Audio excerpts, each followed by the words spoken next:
दोस्तों अस्सलाम वालेकुम।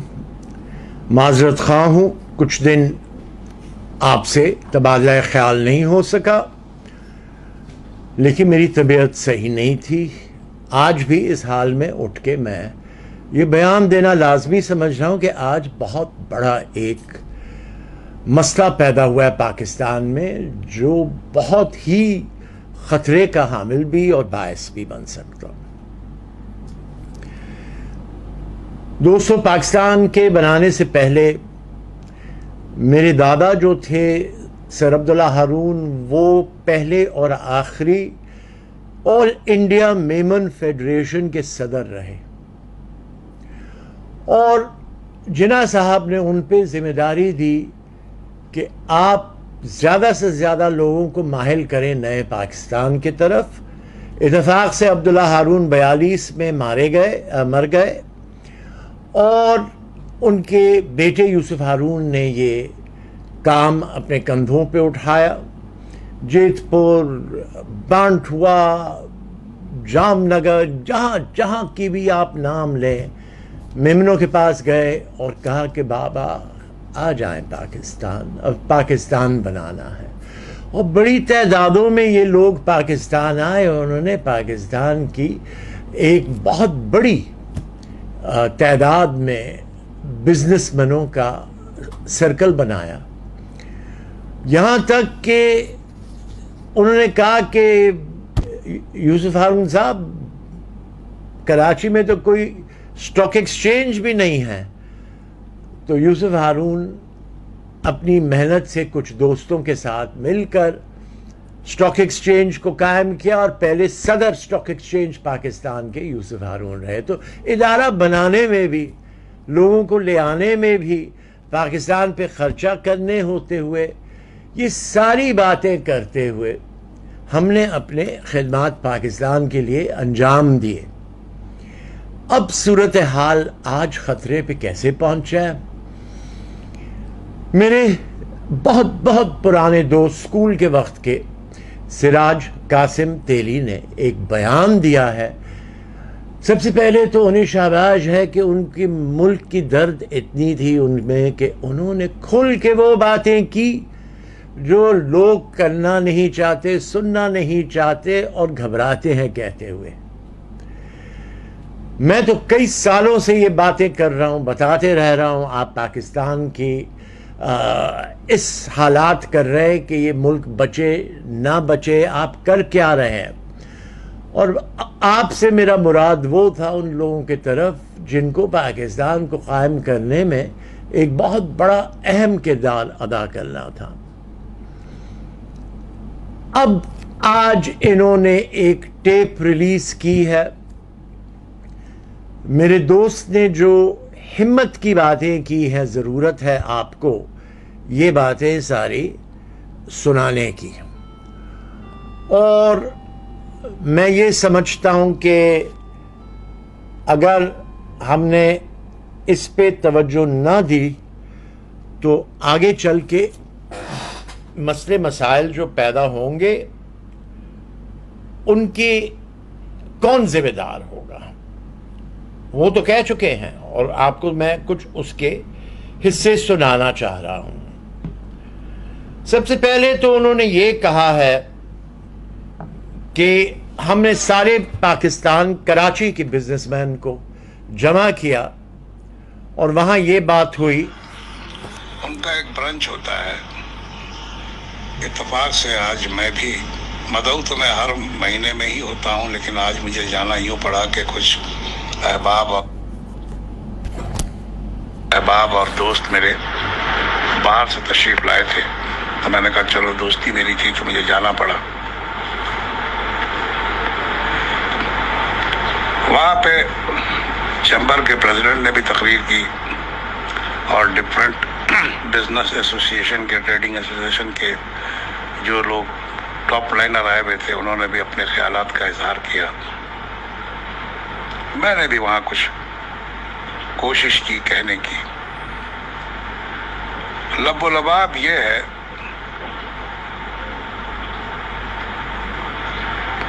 कि सारे लोगों का मुत्तफ़िक़ा फैसला है ये कि जो कुछ अंदेशा हम महसूस कर रहे हैं नवाज शरीफ साहब के कन्विक्टेड होने के बाद, ये इजाज़त मिलने के बाद कि वो बैरून मुल्क इलाज के लिए चले जाएं और वहाँ से फिर बैठकर पाकिस्तान के बारे में जो उन्होंने अपने ख्यालात का इजहार किया, वबांग दुआल किया, सबने सुना, छुपी हुई बात तो नहीं है। उस बातों पे गौर करते हुए और फिर मौलाना फजलुर रहमान साहब ने जो वबांग दुआल खुली धमकी दी पाकिस्तान की आर्मी को, एसोसिएशन ने एक फैसला किया और वो ये फैसला है कि अगर इन तमाम खदशात को पाकिस्तान की आर्मी दूर नहीं करती तो फिर अभी से ये फैसला हो चुका है कि हम फर्दर कोई इन्वेस्टमेंट पाकिस्तान में नहीं करेंगे, किसी किस्म की भी नहीं करेंगे। और अगर खुदा न खास्ता ये देखे भाले चोर बेईमान डाकू जिन्होंने पाकिस्तान का बेड़ा हर तरह से तबाह कर दिया, इन्हीं को अगर दोबारा लाने की तैयारियों में कोई मशगूल है, खुदा न खास्ता, ये खदशात हैं, मैं कंफर्म बात नहीं कर रहा, तो फैसला ये हुआ है कि majority of the businessman and industrialist will leave this country, ये छोड़ के चले जाएंगे। फॉरेन इन्वेस्टर ने बिल्कुल हाथ उठा लिया, ये कह कर कि किसी किस्म की इन्वेस्टमेंट हम नहीं करेंगे। उनका कहना ये है कि यार जिंदगी में भी दोज़ख में रहें, गंदगी से अपने हाथ तर कर लें, मरने के बाद यकीनन इन सब का खामियाजा भुगतें और वहाँ भी हमें दोज़ख मिल जाए। ऐसी ज़िंदगी क्यों गुजारें हम, कि हम पैसे भी खर्च करें, साफ सुथरा काम क्यों नहीं हो सकता, होना चाहिए। अगर नहीं हो रहा है और दोबारा फिर उन्हीं लोगों को, प्रूवन चोरों को, यानी इसमें कोई शक तो अब रह नहीं गया कि ये लोग कौन लोग हैं। क्या मौलाना फजलुर रहमान को हम लीडर मान सकते हैं? क्या अल्ताफ हुसैन को हम लीडर मान सकते हैं? क्या नवाज शरीफ को हम लीडर मान सकते हैं? क्या आसिफ अली जरदारी को लीडर मान सकते हैं? क्या महमूद खान अचकज़ई को हम लीडर मान सकते हैं? क्या असफंदियार वली को हम लीडर मान सकते हैं? जहन में एक सेकंड में आंसर ये मिलता है कि बिल्कुल नहीं, इम्पॉसिबल, नेक्स्ट इम्पॉसिबल नहीं, इम्पॉसिबल है ये नहीं हो सकता, अब नहीं हो सकता। तो अगर पाकिस्तान की अफवाज किसी भी तरह से उन्हीं लोगों के कंधे पे हाथ रख के दोबारा इन्हीं चोरों को मजबूत करके लाने की कोशिश कर रही हैं, तो फिर ठीक है भाई, आपका मुल्क है, पाकिस्तान की आप फौज हैं, ताकतवर लोग हैं। जैसे पहले भी जनरल जिलानी को मिठाई का तोहफा देने पर आपने चीफ मिनिस्टर बना दिया था, जैसे होंडा 50 पे फिरते हुए आदमी को कराची से उठाकर सिंध उसके हवाले कर दिया था, बाद में वो रॉक की गोद में जाके बैठ गया था। आसिफ अली जरदारी को चुनकर लाकर आपने सदर पाकिस्तान बना दिया था। महमूद खान अचकज़ई को अपने साए में लेकर उसके भाई को वहाँ गवर्नर और उसकी फैमिली को सारी मिनिस्ट्रियाँ बलूचिस्तान में दे दी थी। असफंदियार वाली की फैमिली को आपने KP के हवाले कर दिया था। मौलाना फजलुर रहमान की खिदमत करते चले जा रहे हैं आप, मदरसे पे मदरसा, वो बदमाश पाल रहा है, मदरसा तो नहीं है वो दहशतगर्द पाल रहा है। उसने खुद कहा कि काबुल में जिस तरह अफगानिस्तान में अमेरिकन फौज का हाल किया उन लोगों ने, हम तुम्हारा यहाँ वो हाल कर देंगे। नौजुबिल्लाह, इस्तग़फिरुल्लाह, कैसी बातें हैं ये फैसला हुआ है, मैं आपको बता दूं, और ये बड़े ही पावरफुल लोगों का फैसला है, जिनको तजर्बा है, जो जानते हैं ये सब बातें, उनका फैसला है ये। वो कहते हैं कि यार एनफ इज एनफ, अब हम ये काम नहीं करेंगे, जो होना था वो हो गया, हमसे गलतियां हुई, हमने कर ली, मजबूरी थी या मौके की आवाज़ थी, कुछ भी हुआ, हमसे गलती हुई, अब नहीं करेंगे हम गलती। तो नतीजा यही होगा कि सारी इन्वेस्टमेंट यहाँ से वापस होगी, यहाँ का कारोबार बिल्कुल जो आए चोर चक्के वो चलाना चाहें उन्हीं की फैमिली में चलता रहेगा कारोबार। अगर वो सबको मंजूर है कि यहाँ सारी इंडस्ट्री नवाज शरीफ की हो, सारी इंडस्ट्री आसिफ अली जरदारी की हो, सारे दहशतगर्द के जो मदरसे हैं वो असफंदियार वली और मौलाना फजलुर रहमान के साए में चले, अचकज़ई की बातें पाकिस्तान के खिलाफ वबांग दुहल करता हुआ जहाँ जहाँ से पैसे वो बटोर रहा है, खाता पीता चला जाए, तो पर ठीक है, फिर ठीक है, पाकिस्तान फौज को ये मुबारक हो, आपका मुल्क है, आप लोग यहाँ के वाली और वारिस है, आप लोग जो करना चाह रहे हैं यही काम तो आप कीजिए, वरना इन सवालात का जवाब किसी फोरम पे ISPR जो बातें कर रहा है उसको समझाएं कि वो आपकी तरफ से एक लाउड एंड क्लियर मैसेज दे कि ये क्या हो रहा है, क्यों हो रहा है, इसकी वजह क्या है। क्या ये चोर उचक्के कन्विक्टेड लोग इस तरीके से बात करेंगे इस मुल्क में, तो फिर फ़ायदा क्या है। जहाँ पे शरीफ आदमी और बदमाश आदमी को दोनों को बराबर की कुर्सी मिल रही है, तो वहाँ पर शरीफ आदमी बदमाश के साथ क्यों बैठेगा। बैठेगा, आप दूसरा बदमाश भी वहाँ साथ बैठाइए, आप तीसरी कुर्सी पे आप बैठ जाइए, फिर ये काम आप करते रहिए। मैं फिर आपको आज की बात बतला रहा हूँ, और वहाँ पे मैं नाम इसलिए नहीं लेना चाहता, वो खुद लेंगे अपना नाम। उन्होंने जो रिजर्वेशन बनाया है वो गवर्नमेंट को उन्होंने परसों चला जाएगा, उनको वो भेज देंगे, वो आप पढ़ लीजिएगा, अपलोड भी कर देंगे हम, वो भी देख लीजिएगा। ये एक बड़ी ख़तरनाक सिचुएशन हो रही है। मैं आपको बताऊं, सारे बिजनेसमैन बिल्कुल बबांग लाउड एंड क्लियर ये कह चुके हैं कि अगर दोबारा ये लोग आए, यही जरदारी, यही नवाज शरीफ, यही असफंदियार वली, यही मौलाना फजलुर रहमान, यही अल्ताफ हुसैन, यही अचकज़ई, तो ये फिर ये मुल्क आपको मुबारक हो। फिर हम इस मुल्क में मुश्किल तो बहुत पड़ेगी, ऐसे ही होगा जैसे हम कब्र में उतरेंगे। इस मुल्क छोड़ने का मतलब तो यही होगा, लेकिन हम इस काबिल हैं कि दुनिया के तमाम इलाके हमारे लिए खुले हुए हैं, हम कहीं भी जाएं। हम तो आपने ये सुना सिराज की बातें, और चूंकि मैं इन्हें 60 साल से जानता हूं, मुझे मालूम है कि ये दिल की बात कर रहे हैं, और बिजनेस वाले कराची के इनकी बड़ी इज्जत रखते हैं। लेकिन क्या ये मुल्क बर्दाश्त कर सकेगा इस बात को? अगर ये, जैसे उन्होंने कहा कि हमने पैसे मुल्क में ले आना बंद कर दिया है, इन्वेस्टमेंट बाहर से बंद हो गई है, अब अगर आपने ये बातें मानी नहीं, और अगर चोरों को, चक्कों को वापस आप ले आते हैं, तो फिर हम अपना पैसा भी इस मुल्क से निकाल के कोई और जगह जाके बैठ जाएंगे। आपको पता है कि मशरकी पाकिस्तान के बाद जो कुछ भी हुआ, जब वक्त आया और उन्होंने ख़ास तौर पे हमारे पंजाब के इलाकों के टेक्सटाइल मिलों को फिर मौका दिया, वहाँ वो बढ़ चढ़ के वहाँ चले गए, बड़े खुशी से वहाँ बैठे हुए हैं आज तक। ख्याल रखें ये मुल्क का, ख्याल रखें इस मुल्क की मुसीबतों का, ख्याल रखें कि एक आग फट रही है, कर क्या रहे हैं हम सब। मैंने कई तकरीरों में कहा है, खुदारा कुछ करें, और अगर हम नहीं करेंगे तो हम इस मुल्क को तहस नहस करके छोड़ेंगे, और बहुत सी आफतें, मुसीबतें। आज मैं कुछ लोगों से माफ कीजिएगा, कल मैं कुछ लोगों से बात कर रहा था, तो उन्होंने कहा मुझे, और वो और सूबे के थे, सिंध के नहीं थे, उन्होंने कहा जी कि दरअसल मसला ये है कि कोई वारिस नजर नहीं आता, कोई अपनी जिम्मेदारी पे कोई काम करने के लिए तैयार नहीं होता।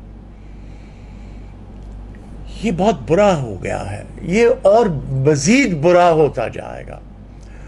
और जैसे कि सिराज ने कहा कि अगर आप चाहते हैं इस तरीके से हरकतें हों, तो फिर तौबा तौबा तौबा, सामने क्या नज़ारा है। हर आदमी इस मुल्क में 2 लाख रुपए का कर्ज हो गया है उस पर, अब कितने और हम कर्जों में जाने के लिए तैयार हैं। हर इंसान को मुसीबतें पैदा हो रही है, वो बोल नहीं पाता, और लोग डर गए हैं, घबरा गए हैं। ये मेरा ख्याल है कि अगर हम जरा से तवज्जो दें, जो बात हो रही है, इन्होंने ये बात भी की है। और ये इमरान खान वो क्या करे, मगर वो कर सकता है, क्यों नहीं करे? टीवी पे आके भाई वोट तो तुझे दिया हमने यार, तू चुप करके क्यों बैठा हुआ है? अगर ये बात बिजनेस एसोसिएशन के सीनियर बिजनेसमैन कर सकते हैं कराची में एक ब्रंच में बैठकर, तो तू तो प्राइम मिनिस्टर है, क्या तुझे खबरें नहीं मिलती कि ये क्या हो रहा है? इतनी बड़ी बड़ी वो सारी बातें करके चले गए और तू वहां बैठा प्राइम मिनिस्ट्री का मजा ले रहा है कि मैं मुल्क का प्राइम मिनिस्टर। कहाँ का तू प्राइम मिनिस्टर है यार? प्राइम मिनिस्टर है कि तू पता नहीं क्या, मैं क्या बोलूं यार। इससे तो बेहतर है कि हीरा मंडी में कुछ शहबाज में जाके हार पकड़ के बेचना शुरू कर दे। छोड़ ये प्राइम मिनिस्ट्री, ये प्राइम मिनिस्ट्री तेरा शोभा नहीं है, तेरे को करना ही नहीं चाहिए यार। रहे तो शान से रहे, या शान से ठोकर मार के आ, हमारे ऊपर दोबारा मिल, हम तुझे दोबारा 2/3 मेजोरिटी से लेकर आने की कोशिश करेंगे। अगर रहे तो ठीक है, वरना छोड़ दे सियासत, दबा कर फिर ऐसे मुल्क में क्या करना है यार? रह के क्यों कर रहा है ये काम?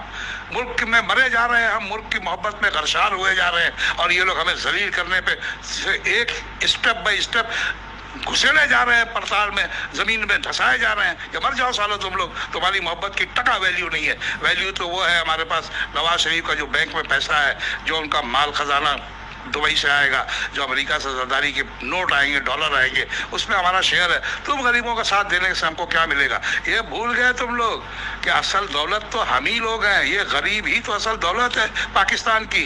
ये मजदूर किसान, यही तो दौलत है पाकिस्तान की, यही असल पाकिस्तान है।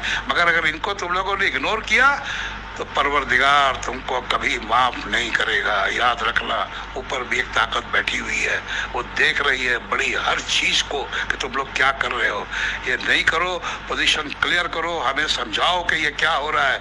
वरना मैंने जो आपको आज एक खबर दी है, झूठी हवा में नहीं है, ये हकीकत पहले आपको बयान की है कि ये हो रहा है और ये हो जाएगा। मैं आपको ये बतला दूं, द मोमेंट आपने इनके कंधे पे हाथ रख के इनको कंधे पे बिठाया आपने, ये सारे लोग ये मुल्क छोड़ कर चले जाएंगे। नाचना लेके मौलाना फजलुर रहमान को, नवाज शरीफ को, मरियम को, ये जितने चोर उचक्के फ्रॉडिये 2 नंबरी लोग हैं, ये जरदारी को, अचकजई को, असफंदियार वली को, अल्ताफ हुसैन को भी बुला लेना, फिर तुम लोगों की खूब बनेगी। कहते हैं ना, खूब बनेगी जब मिल बैठेंगे दीवाने। तो यहाँ तो साले 8-10 दीवाने हैं और दीवानों के सरदार तुम लोग हो। बैठा लेना इनको अपने गोद में, कर चलाओ ये मुल्क। पहले भी चल रहा है ना, ये मुल्क चल रहा है, ये मुल्क चल रहा है। किसने ये तबाह किया? तुम लोगों ने, इन लोगों को लाके 2 टकियों को, फिर वही आप पर तोड़ रहे हो उनको लाने के लिए। यार क्या बोला जाए यार, कुछ समझ में नहीं आता भाई, कुछ समझ में नहीं आता। बहरहाल मैंने अपना पैगाम आप तक पहुंचा दिया। पता नहीं इमरान खान तक पहुंचता है, नहीं पहुंचता है, chief of the army staff तक पहुंचता है, नहीं पहुंचता है। पहुंचे ना पहुंचे, जो होना है वो तो होकर रहेगा भाई। हम मुल्क के लिए दुआगो है, मुल्क के लिए हम दवागो भी हैं। परवरदिगार से हमारी दुआ हमेशा यही रहेगी, हम यहाँ रहे मालिक ना रहें, हमारे मुल्क को हर मुसीबत से बचाए रखना परवरदिगार। इस पाकिस्तान की फ़ौज को थोड़ी सी अकल दे दे मेरे मौला। चलाना सीखे हैं बंदूक, मगर चला दूसरी चीज़ रहे हैं, तो मैं क्या करूं? टैंक पर बैठकर इन्होंने टैंक चलाना सीखा है, हारमोनियम बैठ के अब कमरे में हारमोनियम बजाने लगे हैं। तो ये टैंक वाला हारमोनियम कैसे बजाएगा, यही मैं सोच के पागल हो रहा हूँ। इसका तो मेरे पास कोई इलाज नहीं है, ये फौज ही इसका जवाब दे सकती है, देना चाहिए उसको जवाब। है कोई इस फोरम पे इसका जवाब देने वाला तो मैं सुनने को तैयार हूँ, जरूर सुनूंगा, दे जवाब।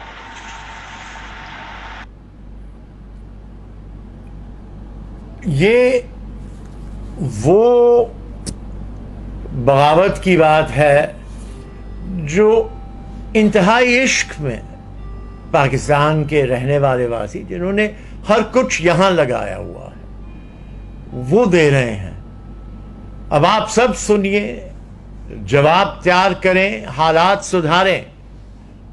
कोई भी इससे नहीं बचेगा। सबके नाम लिए हैं और कह रहे हैं। और एक बिजनेसमैन को इतना बोलना, मेरा ख्याल है कि ऐसा पैगाम है जिसको नज़रअंदाज नहीं किया जा सकता। आपने पाकिस्तान के लिए करना होगा, क्योंकि आप ही जिम्मेदार होंगे सारे, और उनको मौका दें खिदमत करने का, जो इस मुल्क को मोहब्बत से पेश आते हैं और मुल्क के गरीबों को मोहब्बत से हल उनके तरफ बढ़ाने की कोशिश करें, उनकी मुसीबतों का। शुक्रिया।